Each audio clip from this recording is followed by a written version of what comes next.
আসসালামু আলাইকুম। মালয়েশিয়া ভ্রমণ খরচ অনেকেই তুলতে চান। মালয়েশিয়ার ভ্রমণ খরচ তোলার জন্য এই ভিডিওটি শুরু থেকে শেষ পর্যন্ত দেখুন। ইনশাল্লাহ বেশ কিছু দিক নির্দেশনা পেয়ে যাবেন। একটা সময় ছিল মালয়েশিয়া যাতায়াতের সময় কিছু পণ্য নিয়ে গেলে এবং মালয়েশিয়া থেকে কিছু পণ্য নিয়ে আসলে আসা যাওয়ার খরচ উঠেও 1-1.5 লাখ টাকা লাভ থাকতো।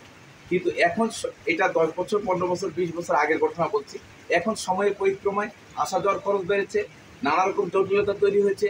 ব্যাগেজ রুলসের কারণে আপনি চাইলেও এক ধরনের পণ্য অনেক বেশি আনতে পারবেন না। ফলে খুব সতর্ক থাকলে, অনেক ক্যালকুলেটিভ হলে আপনার পক্ষে খরচ তোলা সম্ভব, তুলে কিছু লাভ করা সম্ভব। কখনো কখনো অর্ধেক উঠবে, কখনো পরিপূর্ণ খরচ উঠবে, আবার যারা নতুন তাদের হয়তো খরচই উঠবে না। তাহলে কী করবেন? প্রথম কাজ হলো আপনি আপনার সাথে নর্মালি $10,000 নিচে নেওয়ার জন্য কোনো অসুবিধা নেই, নিয়ে নিতে পারেন। ওকে, আপনি গোল্ডের দোকানে যেটা বাংলাদেশে 100 গ্রামের নিচে নির্মিত গহনা নেওয়া যায়, আপনি কেনার আগে রিঙ্গিতের রেট আপ ডাউন হয়। যেমন ধরেন 26 টাকা থাকলো, 27 টাকা থাকলো, 28 টাকা থাকলো, 29 টাকা থাকলো। তাহলে এক ভদ্রলোক 27 টাকার সময় গোল্ড কিনছে, আরেক ভদ্রলোক 29 টাকার সময় গোল্ড কিনছে। তাহলে সে যদি 10,000 রিঙ্গিতের পণ্য কিনে থাকে, তো 10,000 রিঙ্গিতে 29 টাকা আর 26 টাকা, 3,000 টাকা তো এইখানেই ডিফারেন্স হয়ে গেল। তাহলে 3,000 রিঙ্গিত মানে 1 লাখ টাকা তার পকেট থেকে লাভ চলে গেল। এই যে ব্যাপারগুলা, এই ব্যাপারগুলা খুব সূক্ষ্মভাবে লক্ষ্য রাখতে হবে। 1, 2, যদি কেনার সময় আপনার মেকিং চার্জ থাকে, তাহলে সেই গহনা কি বাংলাদেশে বিক্রি করে আপনার লস হবে।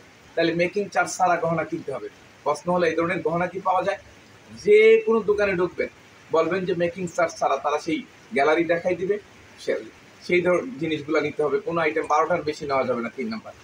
4 নাম্বার ব্যাপার হলো আপনারা যদি ট্যাক্স পে করে থাকেন, তাহলে ট্যাক্সটা যেহেতু পে করছেন, তারা আপনার পাসপোর্টের এগেইনস্টে একটা স্লিপ করে দেবে। নর্মালি যে সমস্ত দোকানে মেকিং চার্জ ছাড়া গোল্ড বিক্রি করে, তারা অনেক সময় এমন সিস্টেম করে দেয় যে আপনার থেকে তারা ওখানে ট্যাক্স নেবে না, এয়ারপোর্টে আপনাকে ট্যাক্স ফেরতের প্রশ্ন নাই।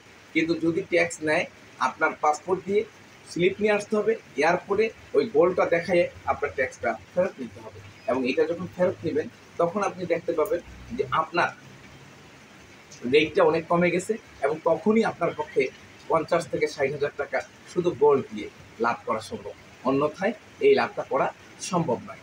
ওকে, নাম্বার 2, যদি আপনি দেখেন যে আগে দুটো মোবাইল আনা যেত, এখন ব্যবহৃত একটা মোবাইল আনতে পারবেন, নতুন একটা মোবাইল আনতে পারবেন।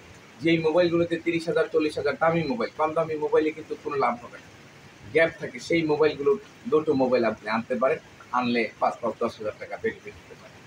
ইউজ ল্যাপটপ যদি আপনি আনেন, এই ইউজ ল্যাপটপে সাধারণত 1000-10 টাকা ব্যবসা থাকে, এবং এর সবচেয়ে ভালো মার্কেট একদিকে আছে বকিট প্রিন্টার। এখন সবচেয়ে বেশি, যেহেতু ডলারের রেট আপ ডাউন হচ্ছে, রিঙ্গিতের রেট একটু বেড়ে গেছে, জিনিসপত্রের দাম একটু বেড়ে গেছে, যেটা এখন পর্যন্ত 100% ব্যবসা আছে, সেটা হলো কসমেটিক্স। কসমেটিক্স আইটেমগুলো, এমন কোনো কসমেটিক্স নাই যেটা এইখানে দাম ধরেন 5 রিঙ্গিত, 5 রিঙ্গিত সমান ধরেন না 3, 5, 15, 150 টাকা, বাংলাদেশে সেটা 400-500 টাকায় বিক্রি হয়। কিছু কসমেটিক্স ছাড়া কমন কিছু কসমেটিক্স আছে যেটা সারা ওয়ার্ল্ডে দাম অলমোস্ট কাছাকাছি। কিন্তু যত রেয়ার আইটেম আছে, এই ওল্ড এজ ক্রিম আছে, মেয়েদের প্রসাধনী আছে, সেগুলাই প্রায় আপনি এখন পর্যন্ত চাইলে অনেক বেশি লাভ করতে সক্ষম হবেন। এই লাভ করার জন্য আপনাকে কি করতে হবে? আপনাকে বাংলাদেশের দোকানে আগে কথা বলে আসতে হবে যে মালয়েশিয়ার কোন কোন কসমেটিক্স ভালো চলে। সেই কসমেটিক্সগুলো আপনি কত কেনার পরে ওখানে কত 50% লাভ থাকে কিনা, থাকলে কসমেটিক্সটা কিনবেন, না থাকলে কেনার দরকার নেই। এবং এখন পর্যন্ত যত রকম রেটের আপ ডাউন হয়, কসমেটিক্স কিনে কেউ লস খাইছে এইরকম উদাহরণ নাই। কিন্তু মোবাইল রেট যদি খেয়াল না রাখেন, কিনে লাভ নাও হতে পারে। গোল্ড রেট যদি খেয়াল না রাখেন, কিনে লাভ নাও হতে পারে। কিন্তু কসমেটিক্সের রেট যত আপ ডাউন হোক, আপনার কখনোই লস হবে না। কিন্তু প্রশ্ন হলো কতটুকু কিনতে পারবেন? সাধারণত 5 কেজির মতো কসমেটিক্স নিতে পারবেন, আর একই কসমেটিক্স সব হলে এয়ারপোর্টে আটকে দেবে। বিভিন্ন টাইপের কসমেটিক্স হতে হবে।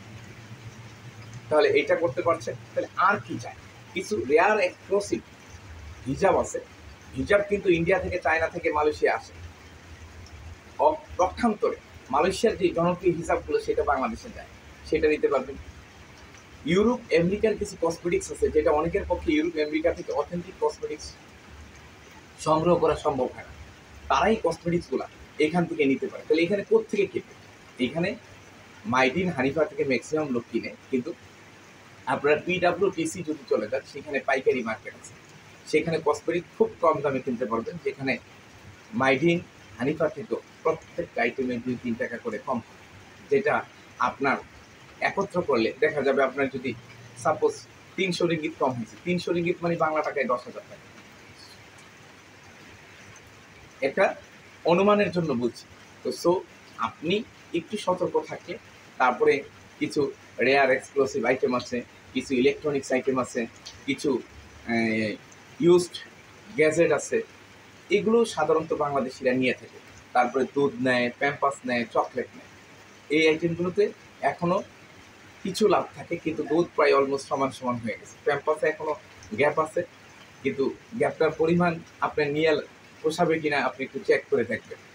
এভাবে আসার সময় এদেশে যারা আছে তাদের থেকে শুনে ওখান থেকে অর্ডারি মাল নিয়ে আসে, যাওয়ার সময় আবার বাংলাদেশের অনেকে আছে এদেশ থেকে বিশেষ কিছু আইটেম চায়, ওই আইটেমগুলো অর্ডার দিয়ে দেয়। সেই আইটেমগুলো নিলেও তো আপনাকে অনেক লাভ হবে।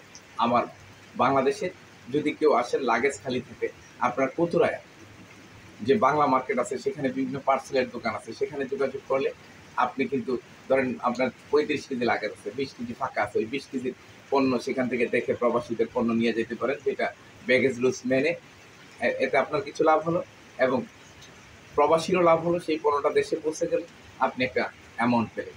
এভাবে যদি একটু ক্যালকুলেটিভ হন, আগের থেকে খুব সতর্ক থাকেন, তাহলে আপনার পক্ষে মালয়েশিয়া ভ্রমণের খরচ পরিপূর্ণভাবে তোলা সম্ভব, কিছু বেনিফিট করা সম্ভব এবং বারবার মালয়েশিয়া বিনা খরচে ভ্রমণ করা সম্ভব।